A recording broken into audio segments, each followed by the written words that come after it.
Yan, ngayon naman sa video na 'to, aalisin natin o babaklasin natin yung printer head ng Epson L3210. Applicable 'to sa similar model tulad ng Epson L3216, L3110, L3150, L3250, L1210, L1250 at similar model.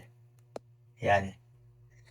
So natanggal na dun sa unang video, natanggal na natin, inalis natin yung scanner unit. Tsaka yung side panel dito, no, inalis natin. Kasi ito yung karaniwan pag nagto-troubleshoot.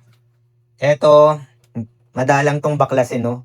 Kung talagang overhaul mo, aalisin mo talaga to. Pero yung mga simpleng error na nilagay ko dun sa unang video, ganyan lang yung gagawin. So dito sa case na to, aalisin yung printer head. Bakit aalisin yung printer head? Unang-una, hindi na ma-recover, no. O ibig sabihin, hindi na magawa ng simpleng head clean at paggamit ng cleaning solution.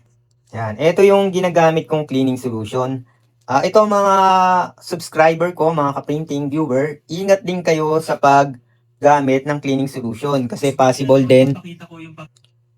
na ma-short yung head, then pwedeng madamay yung board, no, pag sobra yung nilalagay na cleaning solution. Yan, ngayon aalisin na natin yung printer head. Yan, paano mailagay sa gitna? Para malagay sa gitna, galawin nyo lang to. Kasi meron siyang lock dito. Yan, meron siyang lock dito. Ayun yung lock. Then, galawin natin to, no?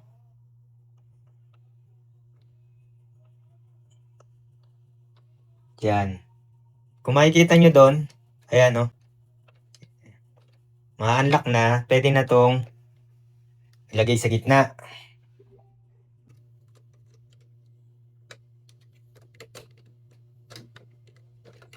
Yan. So, natanggal na. Yan, natanggal na natin. Ayan yung lock, oh. Yan.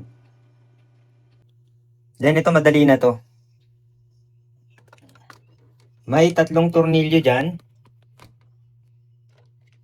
Tatlong tornilyo na aalisin.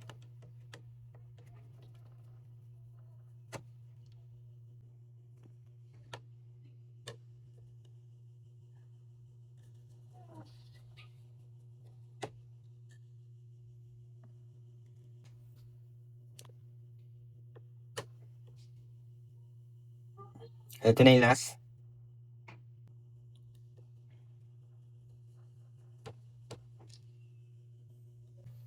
Alisin natin yung head. Yan. Then, alisin yung flex wire. Huwag hawakan yung ilalim. Yan, tanggal na yung flex. Tanggal na. Then, ilagay sa tissue. Balutin muna. Yan.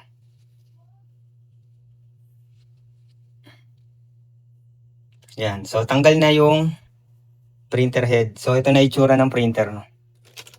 Nabaklas na yung scanner unit. Nabaklas na yung side cover.